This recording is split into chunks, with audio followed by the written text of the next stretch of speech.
Assalamualaikum warahmatullahi wabarakatuh. Nabi Musa alaihissalam adalah nabi yang paling mulia di kalangan Bani Israel. Beliau bergelar Kalimullah, yaitu orang yang diajak bicara langsung oleh Allah Subhanahu wa Ta'ala di dunia. Dan beliau termasuk salah satu nabi ulul azmi yang dikaruniai mukjizat yang luar biasa dan banyak. Nabi Musa alaihissalam termasuk salah satu dari 4 nabi yang memperoleh kitab. Nabi Musa dikaruniai kitab Taurat sebagai petunjuk dan pedoman hidup bagi umatnya pada masa itu. Kisah Nabi Musa alaihissalam adalah kisah yang paling banyak diceritakan dalam Al-Quran. Nama Nabi Musa alaihissalam disebutkan sebanyak 136 kali dalam Al-Quran. Pada suatu hari, Fir'aun bermimpi Mesir akan terbakar hebat. Mimpi itu kemudian ditafsirkan bahwa suatu hari nanti akan ada seorang bayi laki-laki dari kalangan budak yang akan menjadi musuh dan menghancurkan kerajaannya. Mimpi ini membuat Fir'aun ketakutan dan langsung memerintahkan bala tentaranya untuk menangkap dan membunuh seluruh bayi laki-laki, termasuk ibu yang sedang mengandung bayi laki-laki.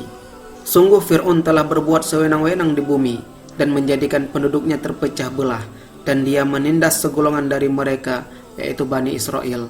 Dia menyembelih anak laki-laki mereka dan membiarkan hidup anak perempuan mereka. Quran Surat Al-Qasas ayat 4. Ibu Nabi Musa, Yukabat, lantas merahasiakan kehamilannya dari prajurit kerajaan. Setelah melahirkan, ibu Nabi Musa juga menyembunyikan Musa kecil di tempat-tempat tersembunyi. Hingga suatu hari, di saat tentara Fir'aun gencar-gencarnya merazia dan membunuh bayi laki-laki dan ibu-ibu hamil, Allah ilhamkan kepada Yukabat, yaitu ibunya Nabi Musa, untuk menghanyutkan Nabi Musa ke sungai Nil. Allah berjanji akan mengembalikan Musa dan mengangkatnya menjadi seorang Rasul. Dan kami ilhamkan kepada ibu Musa, susuilah dia, dan apabila kamu khawatir terhadapnya, maka hanyutkanlah dia ke sungai Nil. Dan janganlah kamu khawatir dan jangan pula bersedih hati, karena sesungguhnya kami akan mengembalikannya kepadamu dan menjadikannya salah seorang dari para Rasul. Quran Surat Al-Qasas ayat 7. Di hilir sungai, istri Fir'aun menemukan bayi Musa dalam keadaan bersih dan bercahaya. Musa lalu dipungut oleh keluarga Fir'aun. Berkatalah istri Fir'aun, "Dia adalah penyejuk hati bagiku dan bagimu. Janganlah kamu membunuhnya. Mudah-mudahan dia bermanfaat bagi kita, atau kita angkat dia menjadi anak." Quran Surat Al-Qasas ayat 9.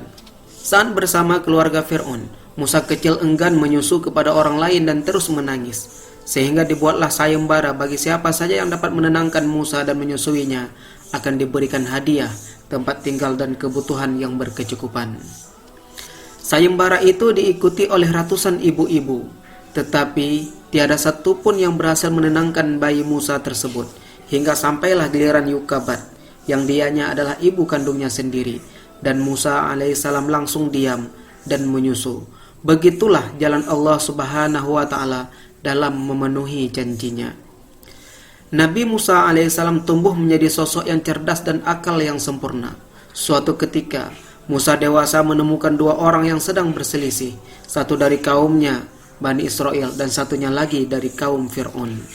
Nabi Musa alaihissalam hendak mendamaikan keduanya.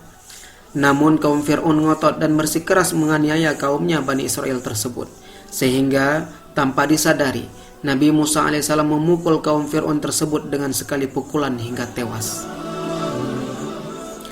Informasi tewasnya salah satu pengikut Fir'aun tersebut sampailah ke telinga Fir'aun, dan Fir'aun memerintahkan penangkapan Nabi Musa alaihissalam. Inilah awal mula Nabi Musa alaihissalam hijrah dari Mesir ke Madian untuk menyelamatkan diri dari kejaran tentara Fir'aun. Di Madian, Nabi Musa alaihissalam bertemu dengan Nabi Syu'aib alaihissalam dan menikah dengan salah satu putrinya. Suatu ketika, saat Nabi Musa alaihissalam mengembala kambing, turunlah hujan yang lebat, dan salah satu kambing tersebut malah lari ke sebuah bukit yang bernama Sinai. Pada saat Nabi Musa alaihissalam melakukan pengejaran, Nabi Musa alaihissalam melihat sinar yang menyala di bukit Sinai tersebut. Di tempat itulah Nabi Musa alaihissalam menerima wahyu pertama kali dari Allah Subhanahu wa Ta'ala. Allah berfirman, "Wahai Musa, sungguh aku adalah Allah, Tuhan seluruh alam. Quran Surat Al-Qasas ayat 30. Allah juga menunjukkan Nabi Musa alaihissalam pada mukjizatnya yang dapat mengubah tongkatnya menjadi ular serta dada yang bercahaya. Masukkanlah tanganmu ke leher bajumu, dia akan keluar putih bercahaya tanpa cacat. Dan dekapkanlah kedua tanganmu ke dadamu apabila ketakutan. Itulah dua mukjizat dari Tuhanmu yang akan kamu pertunjukkan kepada Fir'aun dan para pembesarnya. Quran Surah Al-Qasas ayat 32.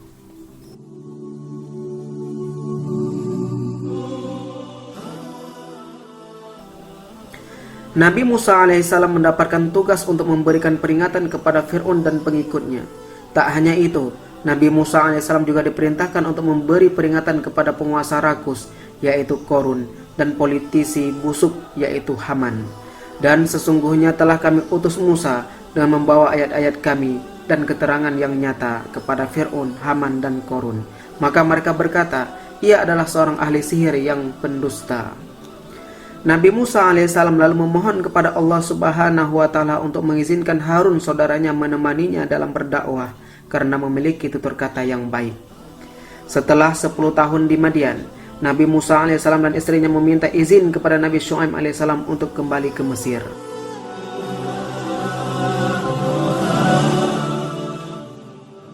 Atas izin Allah Subhanahu wa Ta'ala, Nabi Musa alaihissalam bertemu dengan Harun yang juga diangkat menjadi nabi.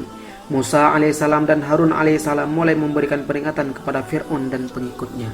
Nabi Musa alaihissalam menyeru kepada masyarakat Mesir untuk menyembah Allah yang esa dan berbuat kebaikan. Aksi Musa alaihissalam lalu menyulut kemarahan Fir'aun. Namun, tak ada yang percaya pada Nabi Musa alaihissalam dan mukjizatnya sebagai tanda kekuasaan Allah Subhanahu wa Ta'ala. Pengikut Fir'aun malah menuduh mukjizat Nabi Musa alaihissalam hanyalah sebatas permainan sihir belaka. Ini hanyalah sihir yang dibuat-buat, dan kami tidak pernah mendengar yang seperti ini pada nenek moyang kami dahulu, kata orang-orang kafir tersebut. Fir'aun lalu menantang Musa alaihissalam dan Harun alaihissalam melawan ahli-ahli sihir yang ada di kerajaannya. Saat semua ahli sihir berkumpul, Nabi Musa meminta mereka untuk mengeluarkan semua keahlian yang dimilikinya. Mereka melemparkan tongkat-tongkat mereka yang berubah menjadi ular. Lalu Nabi Musa alaihissalam melemparkan tongkat yang dimilikinya. Tongkat Nabi Musa alaihissalam itu berubah menjadi ular yang lebih besar dan memakan ular-ular pemilik ahli sihir tersebut. Semua ahli sihir itu lalu tunduk dan mengakui kebenaran Nabi Musa alaihissalam. Namun Fir'aun tetap saja tak beriman dan semakin membuatnya marah. Mengapa kamu beriman kepadanya sebelum aku memberi izin kepadamu? Sesungguhnya ini benar-benar tipu muslihat yang telah kamu rencanakan di kota ini untuk mengusir penduduknya. Kelak kamu akan mengetahui akibat perbuatanmu ini. Pasti akan aku potong tangan dan kakimu dengan bersilang, tangan kanan dan kaki kiri, atau sebaliknya. Kemudian aku akan menyalib kamu semua, kata Fir'aun dalam Quran Surat Al-A'raf ayat 123-124. Fir'aun semakin beringas dan menertawakan mukjizat Nabi Musa alaihissalam, hingga Allah Subhanahu wa Ta'ala perintahkan Nabi Musa alaihissalam untuk mencelupkan ujung tongkatnya ke sungai, dan berubahlah sungai tersebut menjadi merah darah dan membuat Fir'aun dan pengikutnya menjadi ketakutan.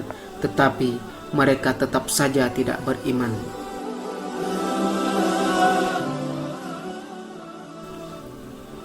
Kemudian Allah timpakan beragam hukuman dan azab kepada Fir'aun seperti kemarau panjang yang menyebabkan kelaparan.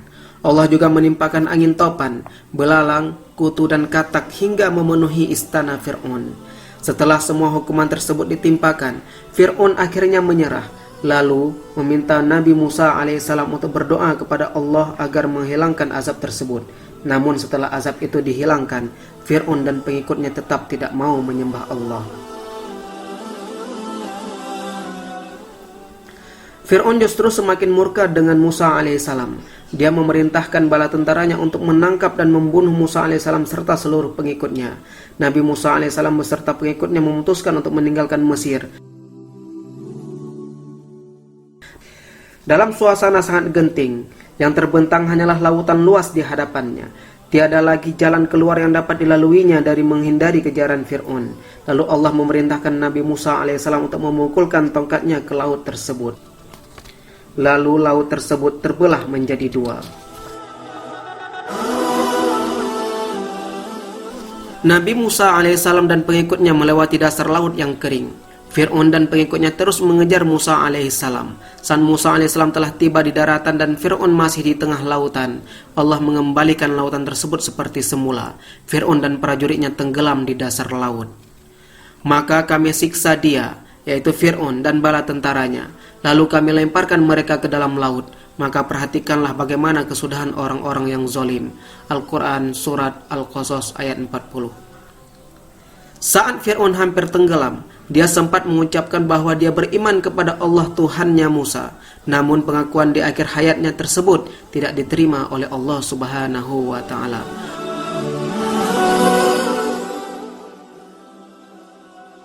Allah lalu mengangkat jasad Fir'aun sebagai bukti kekuasaannya. Beberapa ahli menyebutkan jasad Fir'aun kini ada di museum di Mesir. Dari kisah Nabi Musa alaihissalam dan perlawanannya melawan Fir'aun, terdapat sejumlah hikmah dan pelajaran yang luar biasa. Nabi Musa adalah sosok yang berani melawan penguasa zalim yang bertindak sesuka hati. Nabi Musa berani mengatakan kebenaran walaupun kepada penguasa Fir'aun yang kejam dan bala tentaranya. Dari kisah Nabi Musa alaihissalam diketahui pula bahwa perbuatan zalim dan sewenang-wenang terhadap orang lain tidak disukai oleh Allah Subhanahu wa Ta'ala. Allah akan menimpakan azab bagi orang-orang yang berbuat kerusakan. Selain itu, Allah tidak menerima taubat orang yang sedang ditimpa azab. Taubat orang yang ditimpa azab sudah tak berguna lagi. Inilah kisah singkat Nabi Musa alaihissalam dan Raja Fir'aun. Semoga kisah singkat ini bermanfaat dan dapat memberikan hikmah dan pelajaran bagi kita. Wallahu a'lam bishawab. La ilaha illallah Muhammadur Rasulullah. La ilaha illallah Muhammadur Rasulullah.